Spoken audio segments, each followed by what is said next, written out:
On January 17, 1995, at 5:46 a.m., a large earthquake of magnitude 7.2 struck the Hanshin-Awaji district.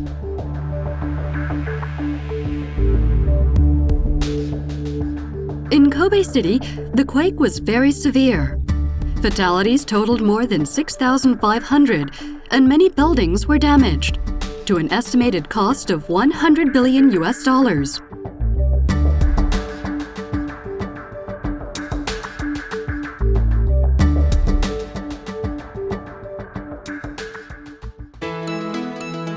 However, there was a building that was not damaged in this disaster at all.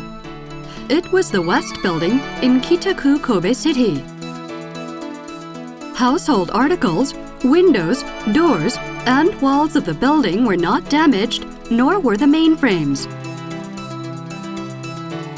A similar example occurred in the USA during the Northridge earthquake of 1994 that hit the Los Angeles area with a magnitude of 6.7 and resulted in substantial damage. A building located 36 kilometers southeast of the epicenter did not suffer any damage. It was the University of Southern California Hospital. The reason is due to a system that is able to reduce the vibration of an earthquake in a building. These two buildings use seismic isolation systems. During recent earthquakes in Japan, the positive results of the seismic isolation system have been confirmed.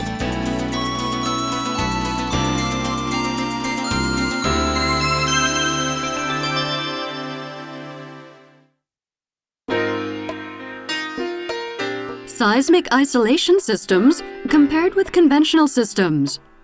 What is a seismic isolation system? The most common protection system is an earthquake-resistant structure in which the foundations are installed directly on the ground. In the case of these structures, the upper parts of the building shake intensely during an earthquake. The building is damaged, and interiors such as walls, furniture, and equipment fall down, are moved, or damaged. The main cause of the damage results from earthquake vibration.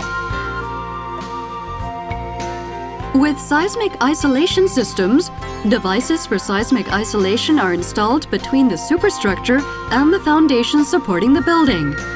This enables slow horizontal movement and prevents damage during an earthquake.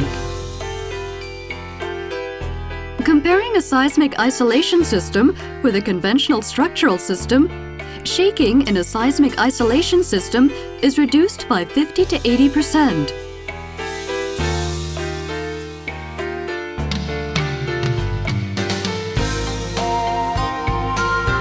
But a large space is needed for horizontal movement in a seismic isolation system.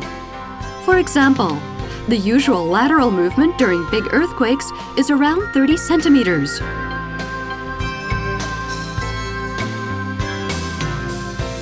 As a result of adopting a seismic isolation system, not only the main frames of the superstructure such as columns or beams are protected from damage, but also the interior of the building, such as walls and furniture, are kept safe.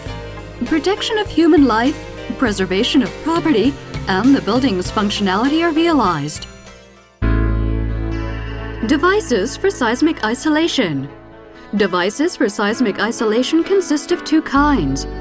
The first one is called a bearing or an isolator that is set under a column and supports the building's weight. During an earthquake, it is displaced slowly and softly in a horizontal direction.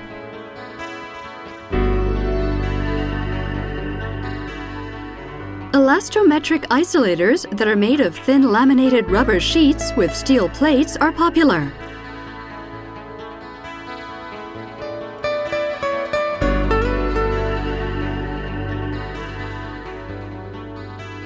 Recently, sliders and ball bearings are also used as isolators.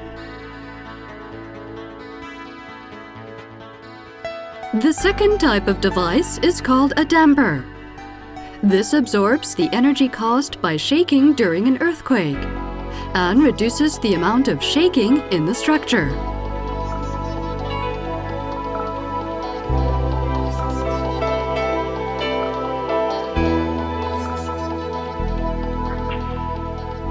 Metal dampers use the plasticity of materials such as steel or lead.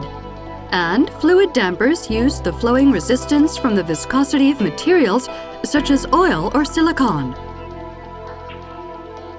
Laminated rubber isolators with lead plugs are used as isolators and dampers. Also, high-damping laminated rubber isolators are used. A seismic isolation system was first used in Japan in 1983. The number of systems increased rapidly as a result of the Great Hanshin earthquake.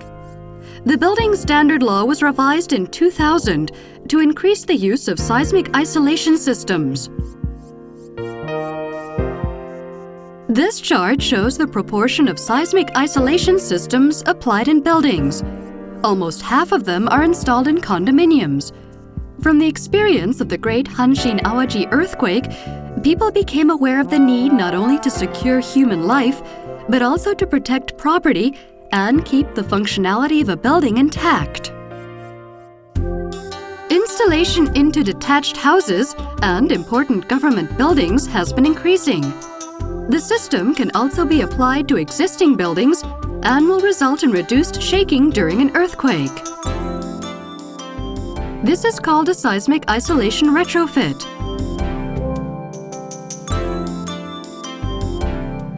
An earthquake is a natural phenomenon that cannot be predicted.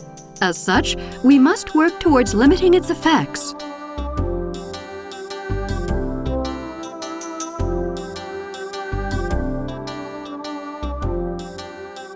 The seismic isolation system has been applied to various buildings.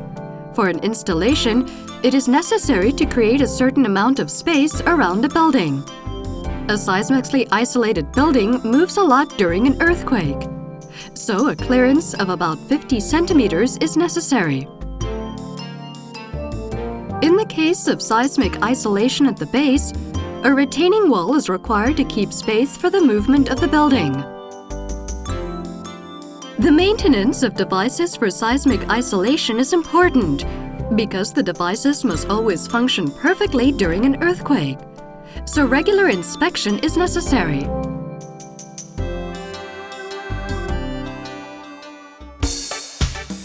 In the case of seismic isolation at the base, retaining walls and double foundations must be constructed. Also, it is necessary for plumbing and wiring to be kept flexible, so they can move with the movement of the building. These factors increase the cost. However, because the seismic force on a building is reduced, it is possible to reduce the size of beams or columns, resulting in a reduction in the overall cost.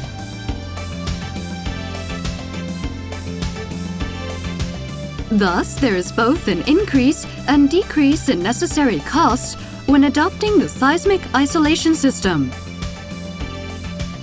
However, when a large earthquake occurs, no restoration expenses are required for a building with a seismic isolation system, unlike conventional buildings.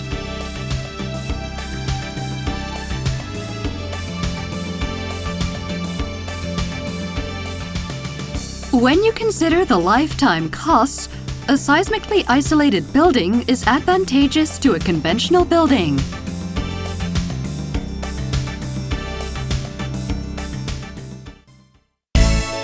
Though it is difficult to predict large earthquakes, the seismic isolation system enables a building to remain safe.